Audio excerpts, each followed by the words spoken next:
Não há placas indicando isso. Você não os verá em mapas turísticos. Mas se souber onde procurar, se lembrar onde procurar, poderá encontrá-los. E há centenas como eles em Israel.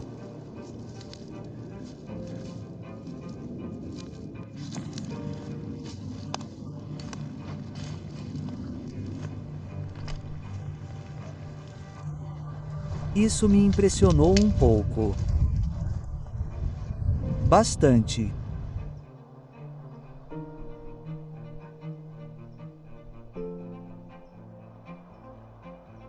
Conhecer as histórias dessas cidades e vilas em ruínas é entender o cerne do conflito israelo-palestino.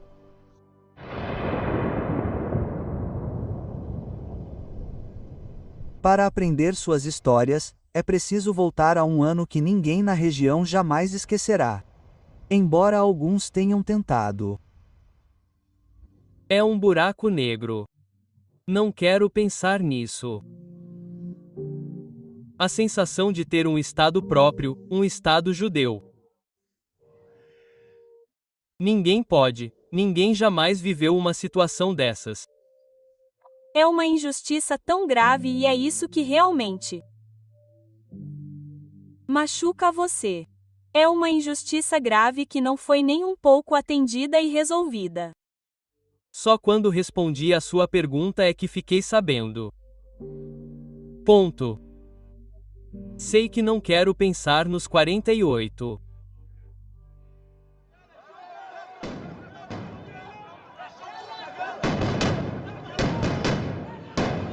O conflito israelo-palestino pode parecer impossível de compreender.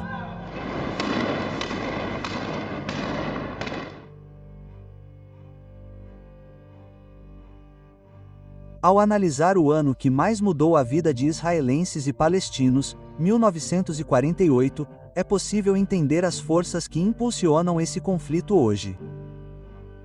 Para os israelenses, 1948 foi um ano de criação. As terríveis injustiças que os judeus enfrentaram em todo o mundo finalmente chegariam ao fim com a concretização da solução há muito buscada: um Estado judeu na Palestina. Para os palestinos, 1948 foi uma catástrofe. Naquele ano, centenas de vilas e cidades palestinas foram destruídas, seus habitantes foram substituídos por forasteiros da Europa e da Rússia, e a maioria dos palestinos nunca mais veria seu lar.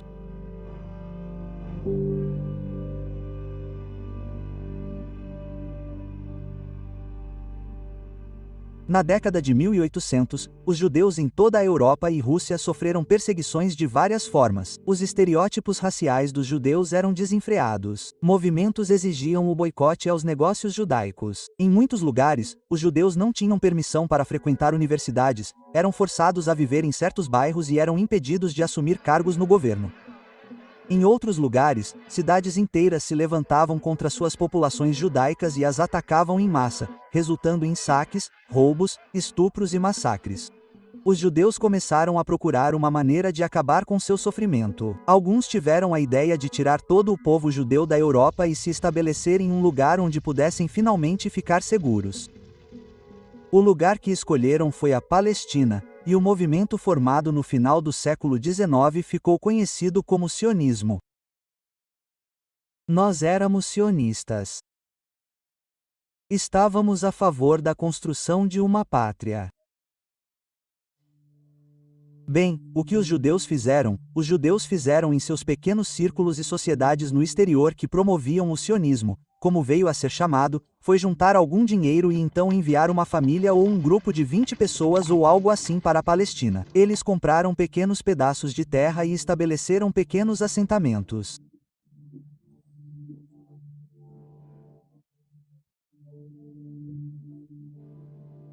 Os europeus vinham colonizando terras em todo o mundo há séculos e o sionismo seguiria essa tradição. Mas havia um problema que foi esquecido por um slogan sionista popular sobre a Palestina. Um povo sem terra para uma terra sem povo. Certo, então, eles queriam dar uma terra aos judeus, porque eles não tinham terra. Mas o problema é que a terra que eles deram a eles tinha pessoas.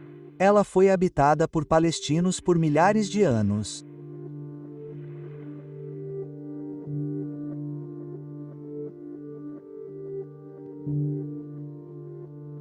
Quando os colonos sionistas começaram a chegar na década de 1880, a população palestina já era de cerca de 450 mil árabes e 20 mil judeus.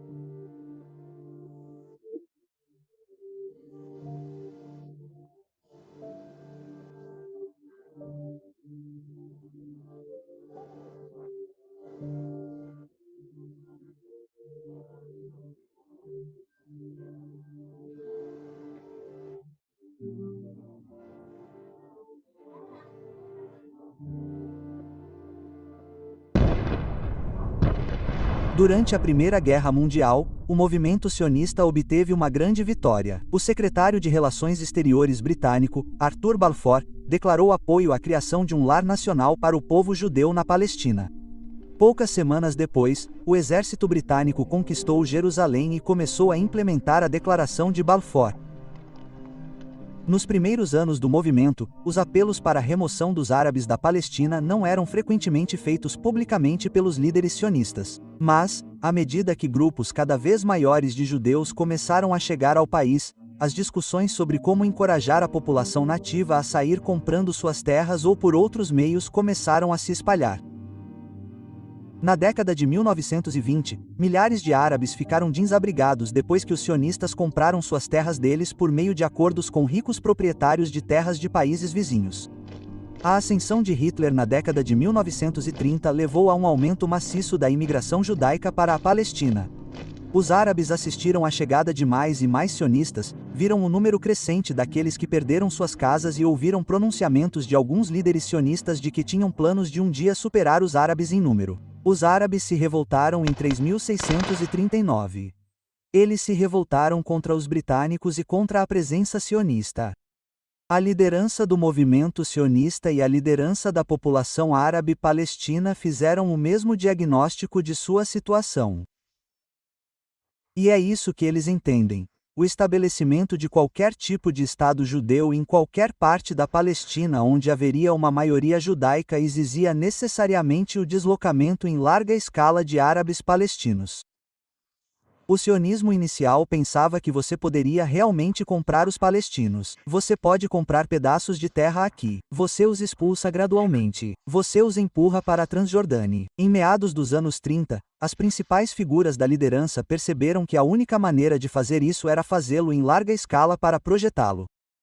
Em 1940, Isaac Whites escreveu em seu diário: "A única maneira é transferir os árabes daqui para os países vizinhos. Todos eles, exceto talvez Belém, Nazaré e a velha Jerusalém. Nenhuma aldeia ou tribo deve ser deixada." Com o início da Segunda Guerra Mundial, a fuga da Europa só se tornou mais desesperadora. Isaac Ben Eleazar foi parar na Palestina depois de ser forçado a deixar a Polônia pelos nazistas. "Recebemos ordens de sair da cidade, pois havia mães com crianças, idosos, deficientes, todos ao nosso redor. Havia uma multidão de pessoas se movendo em direção à areia do rio. Fomos revistados em busca de todos os objetos de valor e eles estavam nos levando embora." Na Polônia, havia 25 crianças na minha classe. Eu e 2 de nós permanecemos depois da guerra. Todos os outros foram mortos. Eu tinha a visão de que estávamos lutando pela sobrevivência e que, se não lutássemos, vivenciaríamos aqui um segundo holocausto, o que pode não ter sido o objetivo. Mas foi isso que senti na época. Na Palestina, mesmo antes da Segunda Guerra Mundial começou, estava claro que a guerra estava no horizonte. Após esmagar a revolta árabe e exilar os líderes da comunidade árabe, os britânicos decidiram tomar algumas medidas para lidar com as preocupações dos árabes na Palestina. E isso levou os britânicos a gradualmente interromper a imigração judaica. O que isso significava para os judeus era que o caminho para alcançar a condição de Estado por meio da maioria judaica aqui estava bloqueado. Na época, havia duas milícias sionistas na Palestina. A Haganah era muito maior e mais bem equipada, mas o Ergan era mais radical. O Ergan se recusou a aceitar a decisão britânica de restringir a imigração para o país. Então começamos a lutar contra eles.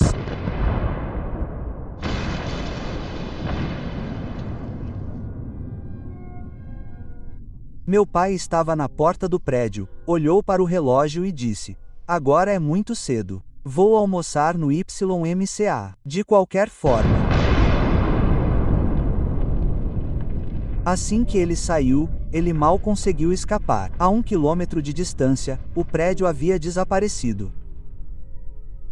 O Hotel King David era a sede do governo britânico na Palestina. Seu bombardeio em 1946 pelo Irã foi de longe o maior ataque na campanha sionista contra os britânicos e foi um choque enorme para a Palestina. Deixou 91 pessoas mortas, incluindo britânicos, árabes e judeus. Minha mãe veio até nós e disse: "Vá de joelhos, ajoelhe-se e agradeça ao Senhor por seu pai ter sido poupado." Aspas. Na década de 1940, a Haganah começou a se preparar para a guerra que se aproximava com os árabes, criando arquivos sobre centenas de vilas e bairros árabes em toda a Palestina. Costumávamos